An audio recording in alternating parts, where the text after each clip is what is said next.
తండ్రి, నీ ప్రేమ ఎంత గొప్పది, నీ చూపు ఎంత గొప్పది ప్రభా. నీ సంకల్పము ఎంత లోతైనది ప్రభా. మీరు పరలోకం నుండి భూలోకం వైపు మమ్మల్ని చూసి ప్రభా, మీ ప్రేమను మేము తెలుసుకోవడానికి గొర్రెల కాపులతో మాట్లాడి ప్రభా, ఇదిగోనైనా జ్ఞానులతో మాట్లాడి, హేరోలతో మాట్లాడి, శాస్త్రులతో మాట్లాడి నీ పుట్టుకను గురించి మాకు ఎంతగానో అవగాహన ఇచ్చి దేవుని వాక్యంలో మాకు చూపించినందుకే నీకు వందనాలు. ఇదిగో ప్రజలందరికీ కలుగు మహా సంతోషకరమైన స్వార్థనాలు నేను మీకు తెలియజేయుచున్నాను. దావీదు పట్టణమందు నేడు రక్షకుడు మీ కొరకు పుట్టి ఉన్నాడు. ఆయనే ప్రభువైన క్రీస్తు. ఒక శిశువు ప్రతిగుడులతో చుట్టబడి పశువుల పాపలో వరండబెట్టుడు ప్రభా, గాన ప్రతిగానములతో ప్రభా, బహుమానాలతో ప్రభా మిమ్మల్ని దర్శించినటువంటి బిడ్డలు, గొర్రెల కాపరులు, జ్ఞానులు ఎంతగానో మిమ్మల్ని పూజించి ఆ భాగ్యం మాకు ఈ భూలోకంలో దయచేసినందుకు మీరే మహిమ అయోగ్యులను క్షమించి ఈ సులువు చోట్ల మరుగుపరిచి ప్రభా, కొద్ది నిమిషాలు మీరు మాతో మాట్లాడుతున్నాం. యేసు నామమున అడిగి ప్రార్థన చేస్తున్నాం. ఆమేన్. లేదా దేవుని వాక్యంలో యెషయా గ్రంథము 60వ అధ్యాయము, యెషయా గ్రంథము 60వ అధ్యాయము 621వ పేజీ 22వ వచనం చదువుతున్నాం. యెషయా గ్రంథము వారిలో ఒంటరి అయినటువంటి వాడు 1000 మంది, ఎన్నికలు లేనివాడు బలమైనటువంటి జనం. యెహోవానగు నేను తగిన కాలములో ఈ కార్యమును చాలు. వారిలో ఒంటరి అయినటువంటి వాడు. దేవుడిచ్చిన వాగ్దానం ఏమిటంటే,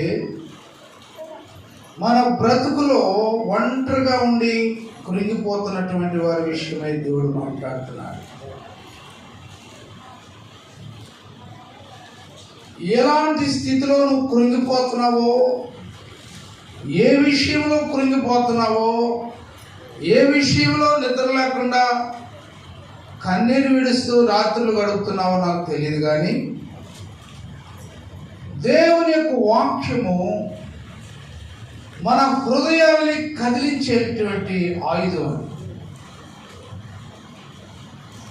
అది ఒక ప్రత్యేకమైనటువంటి వెపన్, అంటే తుపాకీ లాంటిది. రకరకాలైనటువంటి తుపాకులు నేను చూశాను. జపాన్ మ్యానుఫ్యాక్చరింగ్ కూడా నేను హ్యాండ్లింగ్ చేశాను. కానీ అన్ని చోట్ల అన్ని తుపాకులు వాడరు. రకరకాలైనటువంటి ప్లేస్లో రకరకాలైనటువంటి తుపాకులు వాడతారు. దేవుని వాక్యము కూడా నీ హృదయానికి తగిన రీతిగా దేవుడు వాక్యం బోధిస్తాడు. దేవుని సేవకుల ద్వారా, కొన్ని వర్తమానముల ద్వారా దేవుడు నీ అంతరంగాన్ని కదిలించి నిన్ను తృప్తిపరిచేటువంటి దేవుడు మన దేవుడు. వారిలో ఒంటరి అయినటువంటి వాడు ఎంతమంది అవుతారు? 1000 మంది. అంటే ఏంటి దాని అర్థం? నీ ప్రక్కన 1000 మంది ఉన్నారని అర్థం. ఒక్కోసారి కుటుంబ వ్యవస్థ ఎలా ఉంటుందంటే, తండ్రి పిల్లలు అందరూ పక్క వెళ్ళిపోతారు, తల్లి ఒక పక్క నిలబడుతుంది. కానీ దేవుడు స్త్రీకి ఇచ్చినటువంటి ధైర్యం ఎలాంటిదో తెలుసా? సింహపు గుండె లాంటిది. ఎలాంటిది మీ ధైర్యం?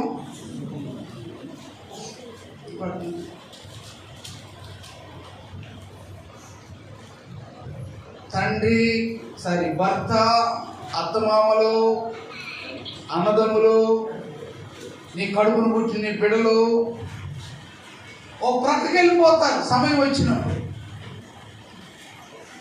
నీ మీద తప్పు మోపి, నీ మీద నేరం మోపి, నీ మీద ఎన్నో రకాలైనటువంటి ఏలెత్తి చూపించేటువంటి మాట్లాడి నిన్ను ప్రక్కన పెడతారు. అప్పుడు నువ్వు కృంగిపోతా ఉంటావు. అయ్యో, కడుపును పెట్టిన బిడ్డలే, 10 నెలలు మోసి పెంచిన బిడ్డలే నాకు దూరం అయిపోయారు అనుకుంటావు. చాలా మంచిది అలా జరిగితే. దేవుని వాక్యానుసారంగా అలాగా జరిగిన కుటుంబాలు, పరలోక రాజ్యం నీది. శ్రమలు వచ్చినప్పుడు దేవుని వైపు చూసినటువంటి నీవు, పరలోక రాజ్యంలో ఉన్న ఆశీర్వాదములు నీవి. దేవుని వాగ్దానం ఏమన్నాడు? యెహోషువ గ్రంథం 1వ అధ్యాయం, నేను మోషేకు తోడై ఉన్నట్లు నీకును నేను తోడై ఉంటాను. ఎవరు తోడైనట్లు? మోషేకు నేను తోడై ఉన్నాను. అరణ్యంలో నేను తోడై ఉన్నాను. ప్రజల మధ్య గర్భిలు వచ్చినప్పుడు నేను తోడై ఉన్నాను. సణుగుడప్పుడు నేను తోడై ఉన్నాను. ప్రజలందరూ ప్రక్కకు వెళ్ళినప్పుడు నేను తోడై ఉన్నాను. మోషే, యెహోషువ, ఇదిగో నీ నాయకుడైనటువంటి మోషేకు నేను తోడుగా ఉన్నాను. అది నీకు తెలుసు కదా. ఇప్పుడు నువ్వు ఒక్కడిగా ఉన్నావు, ఎందుకు బాధపడుతున్నావు? ఇదిగో నీ సైన్యముతో, నీ ప్రజలతో నేను తోడుగా ఉన్నాను, నేను తోడుగా ఉన్నాను అని దేవుడు మాట్లాడుతున్నాడు. చూడండి, యెహోషువ గ్రంథం 1వ అధ్యాయం.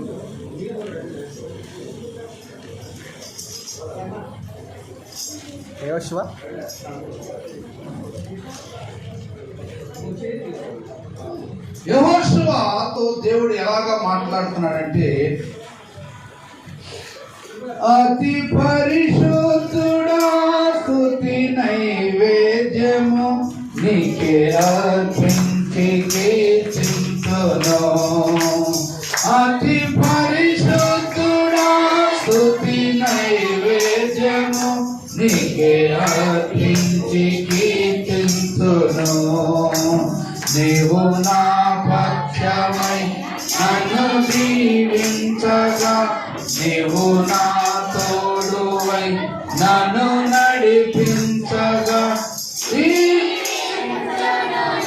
కోసమే జీవించును, నీ కోసమే.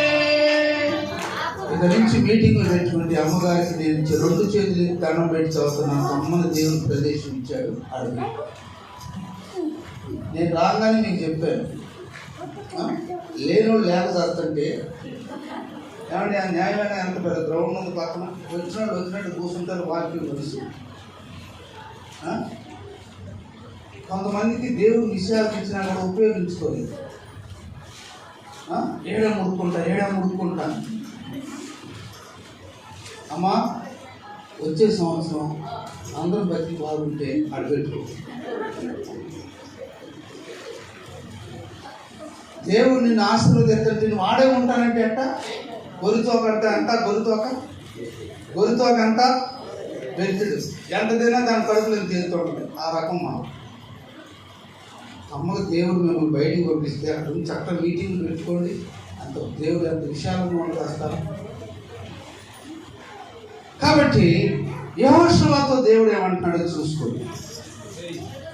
ఏ మనుష్యుడు ఎదుట నిలవలేడు. ఇంతమంది చదువుకున్న వాళ్ళు వాక్యం ఎదుర్కోవట్లేదు. యెహోషువ 1వ అధ్యాయం. యెహోవా సేవకుడైన మోషే, సేవకుడైనటువంటి మోషే మృతి నొందిన తరువాత యెహోవా నూను కుమారుడును మోషే పరిచారకుడైన యెహోషువకు ఇలాగు సెలవిచ్చెను, నా సేవకుడైన మోషే మృతి నొందెను. కాబట్టి నీవు లేచి నీవును ఈ జనులందరూ ఈ యోర్దాను నది దాటి నేను ఇశ్రాయేలుకిచ్చుచున్న దేశమునకు వెళ్ళుడి. వెనుకకు వెళ్ళుడి. నేను మోషేతో చెప్పినట్లు మీరు అడుగు పెట్టు ప్రతి స్థలమును మీకిచ్చుచున్నాను. హల్లెలూయా. అమ్మగారికి కూడా దేవుడు అదే వాగ్దానం చేస్తాను. చేస్తలేదు అమ్మగారు. ఏమన్నాడు? నువ్వు అడుగు పెట్టిస్తారో ఇస్తాను. ఊటుకూరు వచ్చింది, అడుగు పెట్టింది. అమ్మగారికి దేవుడు సేవించాడు. దేవుని మర్మములు కొన్ని మనం గ్రహించుకోవాలి. దేవుని యొక్క అంతరంగంలో ఉన్నటువంటి ఉద్దేశం ఏమిటో నువ్వు గ్రహించుకుంటే నీ జనము, నీ ప్రజలు విశాలంగా అయిపోతారు, విస్తరిస్తారన్నమాట.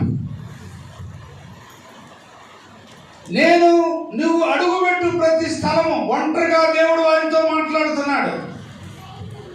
ఆ బ్యాక్గ్రౌండ్ అంతా చెబుతూ యెహోషువకు దేవుడు చెబుతున్నాడు, యెహోషువ నువ్వు అడుగుపెట్టు ప్రతి స్థలము నేను నీకు ఇస్తాను. అరణ్యమును ఈ లెబానోను మొదలుకొని మహానది అయిన యూఫ్రటీస్ నది వరకును హిత్తీయుల దేశమంతయు పడమట మహాసముద్రము వరకును మీకు సరిహద్దు. నీవు బ్రతుకు దినములన్నిటను ఏ మనుష్యుడు కూడా బ్రతికిన దినాలు నీకు ఎదురుగా రాడంట. ఓ క్రైస్తవుడా, ప్రభు ఎరిగినటువంటి వ్యక్తి, విశ్వాసి, సేవకుడా, నీవు బ్రతికిన దినములు ఏ మనుష్యుడు కూడా నీ ఎదురుకు రాలేడు. నీ శత్రువు, నీ భర్త తరపున శత్రువులు, నీ బంధువుల తరపున శత్రువులు, నీ కన్నబిడ్డ తరపున శత్రువులు, ఎవడు కూడా నీ దగ్గర తాకాడు. ఎవడు కూడా ధైర్యం చాలు. ఎందుకో తెలుసా? దేవుడు నీకు తోడుగా ఉన్నాడు. ఏ మనుష్యుడు కూడా నీ ఎదుట నిలవలేడు. ఎంత గొప్ప వాగ్దానం ఈ వాగ్దానం! బైబిల్ మొత్తంలో యెహోషువ మాత్రమే ఈ వాగ్దానం సంపాదించుకున్నాడు. ఏ మనుష్యుడు కూడా నీ ఎదుట నిలవలేడంతే. ఎందుకో తెలుసా? దేవుని మీద ఆధారపడినటువంటి వ్యక్తి ఎలాగ ఉంటాడు, దేవుని మీద ఆధారపడిన సంఘం అలాగ ఉంటుంది, దేవుని కొరకు పరిగెత్తేవాడు అలాగా ఉంటాడు అన్నమాట. ఎలాంటి ఉద్దేశంతో దేవుడు మాట్లాడుతున్నాడు? మోషేకి ఎలాగ దేవుడు తోడై ఉన్నాడు. పగలు మేఘస్తంభము, రాత్రి అగ్నిస్తంభములో నడిపించాడు. సామాన్యుడాని దేవుడు నా దేవుడు. ఎందుకు పిరిగిదానం అయిపోతున్నావు? ఎందుకు పిరిగివాడం అయిపోతున్నావు? ఎందుకు నీకు అపనమ్మకం వస్తుంది? ఎందుకు నువ్వు దిగులు పడిపోయి మునగలు తీసుకుని కూర్చొని ముచ్చలంగా కూర్చుంటున్నావు? దేవుని వాక్యం చదువుకో. వారిలో ఒంటరి అయిన వాడు 1000 మంది అవుతాడు. ఎన్నికలైనటువంటి వాడు, త్రోసివేయబడినటువంటి వాడు, నెట్టివేయబడినటువంటి వాడు, నువ్వు పనికిరావు పోరాడినటువంటి వాడు, దేవుడు నిన్ను పైకి లేవనెత్తాడు. దేవుడు నీ బిడ్డలను పైకి లేవనెత్తాడు. నీ బిడ్డలు శత్రువులు అయిపోయారా? అమ్మాని పిలవటానికి కూడా వారు సిగ్గుపడుతున్నారా? అయినా పర్వాలేదు. దేవుడికి తోడుగా ఉంటే ఏ మనుషుని ఎదుర్కొన్నా వాళ్ళే సిగ్గు తెచ్చుకొని దగ్గరికి వచ్చి సాగిలు పడతారు. సాగిల పాడే బ్రాకెదమో సాచముతో ఆత్మలో మన ప్రభు యేసునే సాగిల పాడే బ్రాకెదమో. ఏ మనుషుడు నేను నిలబడలేడు. యేసు ప్రభువారి భూలోకంకి వచ్చిన తర్వాత, యేసు ప్రభువారి భూలోకంలో జనసమూహంతో తిరిగినప్పుడు ఎంతో మంది ఆయన్ని దయ్యం పట్టిందని, పిచ్చోడని, ఇదిగో అదిగో అని చెప్పి అన్నారు. ఆయన దేవుడు కృంగిపోయాడా? ఇదిగో నా తండ్రి నాతో ఉన్నాడు అన్నాడు. ఇదిగో నా తండ్రి నాతో ఉన్నాడు, ఆయన చిత్తం లేకుండా నీ భూమి మీదకి రాలేదు. ఇదిగో నాకు ప్రజలకు నేను పరిచయం చేయడానికి వచ్చే కానీ పరిచయం చేయించుకోవడానికి రాలేదు అన్నాడు. హేరోతో సూటిగా సమాధానం చెప్పాడు, పిలాతుతో సూటిగా సమాధానం చెప్పాడు. ఎందుకో తెలుసా? తండ్రి ఆత్మ ఆయనలో ఉంది కాబట్టి. నేను ఒంటరిగా లేనన్నాడు. ఇదిగో కొన్ని వేల సైన్య సమూహం నాతో ఉందన్నాడు. కానీ దేవుని వాక్యము చిత్తము నెరవేరినట్లుగా, వాక్య భాగం నెరవేరినట్లుగా ఇదంతా జరుగునన్నాడు. సిలువేసేటప్పుడు కానీ, ఆయన కొట్టేటప్పుడు కానీ, ఆయన్ని అవమానించేటప్పుడు కానీ, ఇదిగో నేను ఒంటరిగా లేను, నా తండ్రితో కూడా ఉన్నాను. నా తండ్రి ఎలాంటి వాడో నీకు తెలుసా? నా తండ్రి ఎంత గొప్పవాడో తెలుసా? నా తండ్రి ఎంత మంచివాడో తెలుసా? సైతానా, అపవాది, దొంగ, నన్ను అవమానపరుస్తావా అని దేవుడు ఎదిరించాడు. వాడు ఒంటరి అయినటువంటి వాడు 1000 మంది. యెషయా గ్రంథం 54 అధ్యాయం. ఏమంటే దేవుని బిడ్డలారా, కృంగిపోతున్నావా? కృంగిపోతే నీ జీవితంలో నువ్వేమి సాధించలేవు. కృంగిపోతే నీ జీవితంలో ఎలాగా మేలు పొందుకోలేవు. వారిలో ఒంటరైనటువంటి వాడు, వాక్యం వింటున్నటువంటి నీవు, సంఘానికి వస్తున్నటువంటి నీవు, ఉదయం లేచి ప్రార్థన చేస్తున్నటువంటి నీవు, విశ్వాసంతో ముందుకు సాగుతున్నటువంటి నీవు ఒంటరిదానివి కావు. దేవుడు నీతో ఉన్నాడు. ఈ లోకంలో ఒంటరిదానం అయిపోయి ఒంటరివాడు అయిపోయావేమో కానీ దేవుని ఆత్మ నీతో ఉన్నది, నడిపిస్తా ఉన్నది. 54 అధ్యాయము యెషయా గ్రంథం 11వ వచనం దయచేసుకో. ప్రయాసపడి గాలివాన చేత పట్టబడి ఆదరణ లేక నేను నీలాంజనములతో నీ కట్టడమును కట్టుదును, నీలములతో నీ పునాదులను వేయుదును, మాణిక్యమణులతో నీ కోట కొమ్ములను సూర్యకాంతములతో నీ గుమ్మములను కట్టుదును. ప్రశస్తమైనటువంటి రాళ్ళు, విలువైనటువంటి రాళ్ళు, వెలగలిగినటువంటి రాళ్ళు. ఏమనుకున్నావు? నీ పక్షాన దేవుడు ఉన్నాడు ఏమనుకున్నావు? తల్లి, సోదరి, సోదరుడు, ఏమనుకుంటున్నావు? నీ కట్టడాలు దేవుడు ఎలాగా కడతాడో తెలుసా? నీ ఆత్మీయ జీవితాన్ని దేవుడు ఎలాగా అభివృద్ధి పరుస్తాడో తెలుసా? ఏమంటున్నాడు? ప్రయాసపడి గాలి వాళ్ళ చేత కొట్టబడి, బిడ్డల చేత కొట్టబడి, బంధువుల చేత కొట్టబడి, సైతాన్ని చేత కొట్టబడి, ఆదరణ లేక అటు ఇటు తిరిగి ఒంటరిగాడివై ప్రయాసపడి దిక్కులేదాగా తిరుగుతున్నావు అనుకున్నావేమో. జాగ్రత్త, ఈ మధ్యాహ్న కాల సమయంలో ప్రయాసపడి గాలి వాళ్ళ చేత కొట్టబడినటువంటిదానా, ఆదరణ లేకుండానా, నీలాంజనములతో నీ కట్టడాలుగా. నీ భవనం ఎంత గొప్పది, నీ ఇల్లు ఎంత సౌందర్యవంతుది. అందరూ పునాదులు రాళ్ళు చేస్తే దేవుడు నీ పునాదులు రత్నాలుగా వేస్తానన్నాడు. ఎందుకు భయపడుతున్నావు? ఎందుకు దిగజారిపోతున్నావు? ఎందుకు పిరిగిపోతున్నావు? పిరిగివాడు అయిపోతున్నావు. దేవుని వాక్యం సూటిగా నిన్ను హెచ్చరిస్తుంది రాత్రి కాల సమయంలో. ప్రశస్తమైనటువంటి రత్నములతో అంటున్నాడు దేవుడు. చదవండి, కింద భాగమే ఉంది. ప్రశస్తమైన రత్నములతో నీకు సరిహద్దులు ఏర్పరచుదును. ఈ పిల్లలందరూ యెహోవా చేత ఉపదేశమునందుదురు. ఏదో తెలుకో తండ్రి మాటనో, అమ్మమ్మ మాటలో, నాయనమ్మ మాటలేనో నీ దగ్గర రావట్లేదేమో. కానీ నీలో ఉన్నటువంటి ఆ వెలుగును చూచి, నీలో ఉన్నటువంటి ఆ శక్తిని చూచి, నీలో ఉన్నటువంటి దేవునికి నీకులో మధ్యలో ఉన్నటువంటి కనెక్షన్ చూసి నీ బిడ్డలు, నీకు దూరంగా ఉన్న బిడ్డలు, నీకు దూరంగా ఉన్నటువంటి రక్త బిడ్డల దగ్గరికి వచ్చి నిన్ను హత్తుకుంటారు. నీ బిడ్డలందరూ యెహోవా చేత ఉపదేశము పొందెదరు. నీ పిల్లలకు అధిక విశ్రాంతి కలుగును. నీవు నీతిగల దానివై స్థాపించబడుదువు. నీవు భయపడనక్కరలేదు. వాదించువారు నీకు దూరముగా నుందురు. హల్లెలూయా. బాధించువారు నీకు దూరం అయిపోతారు. ఈ మీటింగ్లో ఎవరి ద్వారా నీకు బాధ ఉందో నాకు తెలియదు. ఒక ఆమె వచ్చింది అంటుంది, అయ్యా ఇది తొందరగా సరితే నేను ఇంకో పెళ్లి చేసుకున్నాను, లేదా పిల్లలను పెట్టుకుని జీవిస్తాను. అయ్యా అంతలా బాధ ఎందుకు వచ్చిందమ్మా అని. ఆడు చచ్చిపోతే అంటే ఇవి స్వతంత్రంగా జీవించుద్దంట. భర్త లేనివాడు బాధ ఏందో నీకు అర్థం కావట్లేదు. పాప ఆయన చక్కగా ఆరోగ్యంగా ఉంటే ఆడి వల్ల నీకు ఏంటి బాధ? పిచ్చోడు. గద్దించే భర్త ఉండాలి, గద్దించే భార్య ఉండాలి నీకు. అర్థమవుతుంది నేను చెప్పేది? ఈ మాటలు ఎవడు చెప్పరు మీకు.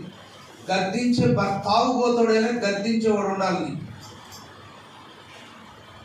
పిచ్చిది చదువు లేదైనా గద్దించే భార్య, నీకు రూట్ చూపించే భార్య కావాలి. అప్పుడు నీ కుటుంబం అంచులంచులుగా ఎదుగుద్ది. అన్నుండి కాపురం చేయటం కాదు లెక్క గొప్ప. ఏమి లేకుండా కాపురం చేసుకోవద్దు, ప్రైజ్ సంపాదించుకో. గంత మోసిందే గాడిద అన్నారు. ఏమన్నారు? బరువు మోసిందే గాడిద.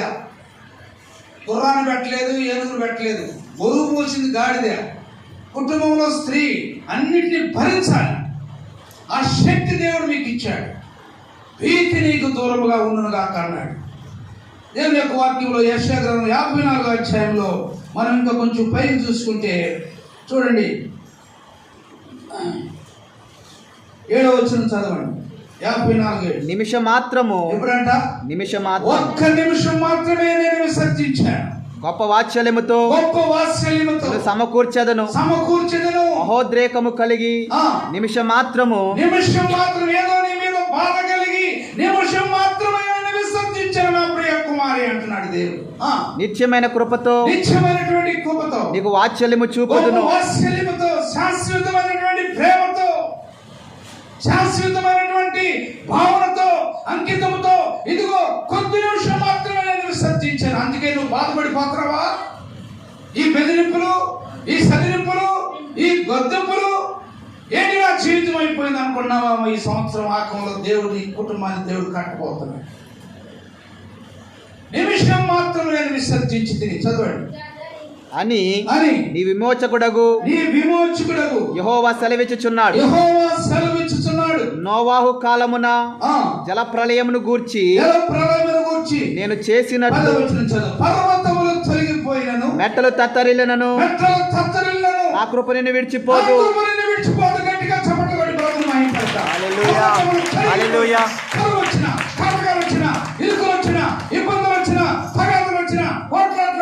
ఇదిగో నా కుమారుడు, నా కుమారి, నువ్వు నా పక్షాన ఉంటే నా కృప నిన్ను విడిచిపో, నా కృప నిన్ను విడిచిపో.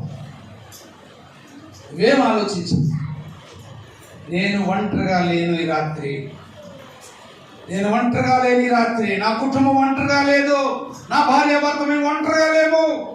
ఇదిగో నా దేవుడు నాకు తోడుగా ఉన్నాడు, మాకు సహాయం చేస్తాడు, మా బిడ్డలకు సహాయం చేస్తాడు, మా కుటుంబాన్ని పోషిస్తాడు ఆయన. దేవుని నామానికి మహిమ కలుగును గాక. పర్వతములు తొలగిపోయిన, మెట్టలు తత్తరిల్లిన నా కృప నిన్ను విడిచిపోదు. సమాధాన విషయమైన నా నిబంధన తొలగిపోదు అని నీ యందు జాలిపడు యెహోవా సెలవిచ్చుచున్నాడు. సహోదరి సహోదరా, ఎందుకు నువ్వు కృంగిపోతావు? ఎందుకు నీ కళ్ళ కారతని నాకు తెలియదు. ఎందుకు నీ కళ్ళు నీళ్లు కారి కారి కారి కారి కళ్ళలో చూపు కూడా తగ్గిపోయింది నాకు తెలియట్లేదు. ఆయన నీ దేవుడు గొప్ప విమోచన. ఆయన నీ పక్షాన్ని యుద్ధం నిన్ను రాణిలాగా చేయబోతున్నాడు. నీ బిడ్డల్ని సౌందర్యవంతులుగా చేయబోతున్నాడు. విడిచిపెట్టిన నీ కుటుంబాన్ని దేవుడు తిరిగి తీసుకురాబోతున్నాడు. విడిచిపెట్టిన నీ కుటుంబంలో ఏదైనా సరే అది తిరిగి దేవుడికి ఇవ్వబోతున్నాడు ఈ రాత్రి కాలం. నువ్వు నమ్మినట్లయితే మోకరించి ప్రార్థన చేసుకుందాం. దేవుడు తన వాక్యంతో దీవించునుగా. మోకరి, ప్రభువా నేను ఒంటరిగా ఉన్నాను అనుకున్నాను నాయన ఈ క్రిస్మస్ టైంలో. అయ్యా ఈ క్రిస్మస్ టైంలో నాయన ఇదిగో నేను ఒంటరిగా ఉన్నాను అనుకున్నానయ్యా, నా బిడ్డలు ఒంటరిగా ఉన్నాను అనుకున్నానయ్యా, నేను దిక్కులేదుగా అనుకున్నానయ్యా. చైనారు దేశ ప్రార్థన చేసి సోదరుడా, నీ జీవితంలో ఎలాంటి శక్తి దేవుడు ఇవ్వబోతున్నాడో తెలుసా? దేవుడు నీతో ఉన్నాడని తెలుసా? నీవు ఒంటరిగా కాదని రాత్రి హెచ్చరిస్తున్నాడు. నీకు భీతి దూరమైపోవాలంట. చేయి తల్లి ప్రార్థన చేయి. పరిశుద్ధాత్మ దేవా, ఇదిగో నాయనా నేను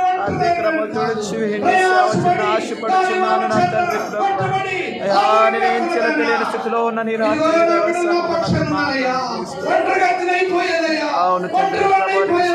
స్తోత్రం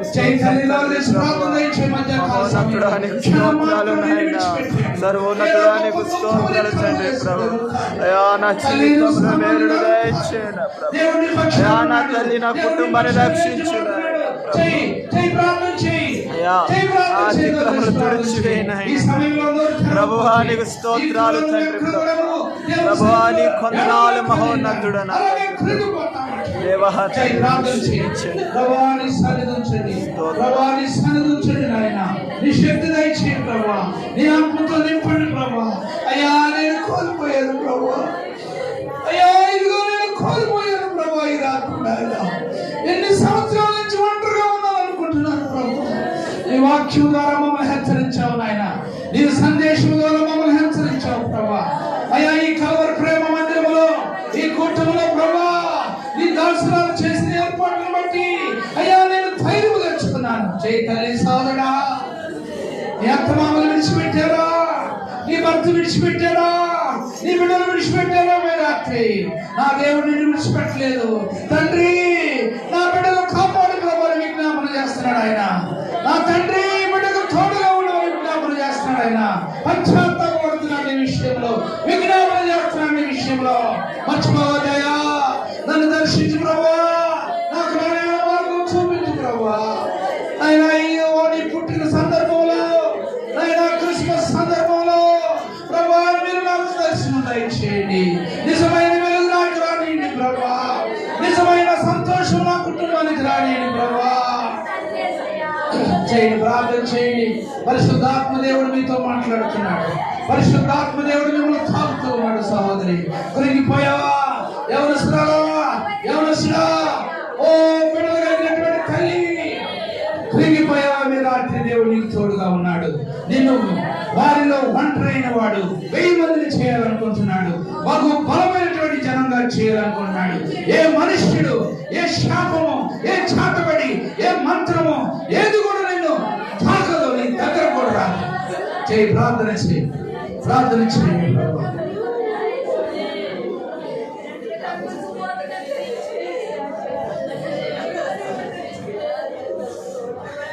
చేయండి తల్లి ప్రార్థన చేయండి ఎంతగా మన చక్కని వాక్యం విన్నాము కదా నువ్వు అనుకుంటున్నావు నిరాశపడుతున్నావేమో నేను ఒంటరి వాడిని అనుకుంటున్నావేమో నేను ఒంటరి తల్లిని అనుకుంటున్నావేమో లేదు తల్లి నువ్వు ఒంటరి వాడు కాదు నువ్వు ఒంటరి తల్లిని కాదు యెహోవా నీకు తోడై ఉన్నాడు ఆయన నీ పక్షాన్ని నిలబడుతున్నాడు ఆయనకి నీ సాయం చేయబోతున్నాడు ఆయన నిన్ను ఆదరించాలని నిన్ను బలపరచాలని ఓడిపోయిన నీ జీవితాన్ని స్టడీ చేయాలని ఆశపడుతున్నాడు కదా తల్లి నోరు తెరిస్తే ఆయన నీ వాక్కు ఇస్తానని వాగ్దానం చేస్తున్నాడు కదా అయ్యో నా నిషేధించబడినావేమో నువ్వు నిషేధించబడిన రాయి తొలకమో రాయితుంది కదా మరి ఎవరికి ఉన్నావేమో వెలువైబడి ఉన్నావేమో అయ్యో ఎంతగా చూడండి నిరాశలో కుంగిపోతున్నావేమో ఓ తల్లి ఓ తమ్ముడా ఓ యవనస్తుడా ఓ యవనలా అయ్యో నీ తల్లిదండ్రులని వదిలేస్తారనుకుంటున్నావేమో నీ అక్క చెల్లెని వదిలేస్తారనుకుంటున్నావేమో నోరు తెరిస్తే నీతో మాట్లాడాలని ఆశపడుతున్నాడు కదా నోరు తెరవమ్మా నోరు తెరువు ఎవరు మౌనంగా ఉండద్దు ఇది యేసయ్య ఇచ్చిన మనకు వాగ్దానము అయ్యే వాగ్దానంతో కూడిన మాటలు మనకి కావాలని ఇచ్చాడు కదా నోరు తెరువు నిషేధించబడిన రాయి మూలక బలరాయితుంది కదా నువ్వు నిషేధించబడినావేమో బంధువుల వల్ల నిషేధించబడినావేమో తల్లిదండ్రుల వల్ల నిషేధించబడినావేమో అక్క చెల్లెల వల్ల నిషేధించబడినావేమో భర్త వల్ల నిషేధించబడినావేమో భార్య వల్ల నిషేధించబడినావేమో నువ్వు తెలిస్తే యేసయ్య నీతో మాట్లాడాలని ఆశపడుతున్నాడు నువ్వు ఎవరైనా కానీ సౌకర్యమైన కానీ సౌకర్యమైన కానీ విశ్వాసమైన కానీ నువ్వు ఎలాంటి స్థితిలో ఉన్నా కూడా యేసయ్య నీతో మాట్లాడాలని ఆశపడుతున్నాడు కదా నీకు ఆయన వాగ్దానం చేసిన భూమి నీకు ఇవ్వబోతున్నాడు కదా అయ్యో నాకు వాగ్దానం ఇచ్చేవాడు నాకు ఇచ్చేవాడు ఎవరు లేరని ఆశపడుతున్నావేమో ప్రార్థన చేయి తల్లి యేసయ్య నిన్ను దర్శించబోతున్నాడు ఇప్పుడు నీతో మాట్లాడాలని ఆశపడుతున్నాడు నీ ప్రతి అవసరాన్ని ప్రతి లోటును కూడా తీర్చాలని ప్రతి సమస్యను కూడా తీర్చాలని ఇరుకుల్లో ఇబ్బందుల్లో శోధంలో విమర్శల్లో భాగంలో ఉన్నావేమో ప్రార్థన చేయి తల్లి ఏ స్థితిలో ఉన్నావు ఒకసారి ఆలోచిస్తావా ఎక్కడ పడిపోయినావు ఎక్కడ జారిపోయినావు ఎక్కడ కుంగిపోయినావు ఎక్కడ నేను ఏది ఎంటాడుతుందో ఏది నీకు క్రీస్తుకు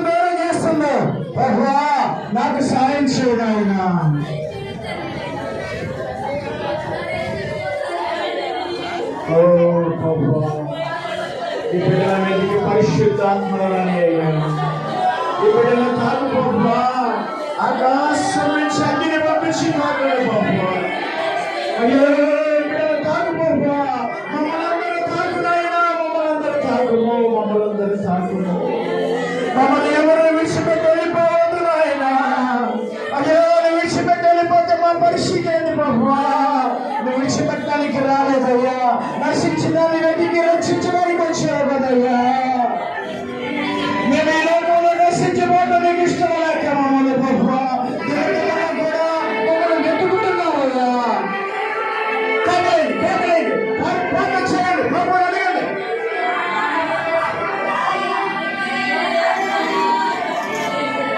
మహాపరిశుద్ధుడైన తండ్రి, ప్రేమైన దేవా, ఘనమైన వారికి వందనాలు. ఈ దాసుని స్థలంలో నిలబెట్టుకొని ఎంత బలంగా మీరు వాడుకున్నందుకు కూడా మీకు స్తుతులు చెల్లిస్తున్నాను. ఈ మాటలు మా హృదయంలో ప్రతి హృదయంలో భద్రపరుచుకోవడానికి మాకు సాయం చేయము. యెహోషాపాతుకు మీరు ఎంత వాగ్దానం చేశారో మాకు కూడా అలాగే వాగ్దానం చేసిందని మాకు ఇవ్వబోతున్నారు తండ్రి. ఈ రాత్రే వాగ్దానం చేసిందని మేము పొందుకునేవారిగా మాకు సాయం చేయమని, మేము ఒంటరి వారికి కాకుండా ప్రభువా క్రీస్తు మాకు తోడై ఉన్నాడని, మా పక్షం నిలబడ్డారని మేము ఎరిగి మేము ప్రభువా అలా పాపం చేసుకుని మేము మేలు పొందుకునేవారిగా మాకు సాయం చేయమని, ఒక్కొక్క అనుగ్రహించమని నజరేయుడైన యేసు క్రీస్తు నామములో అడిగి వేడుకుంటున్నాము తండ్రి. ఆమేన్.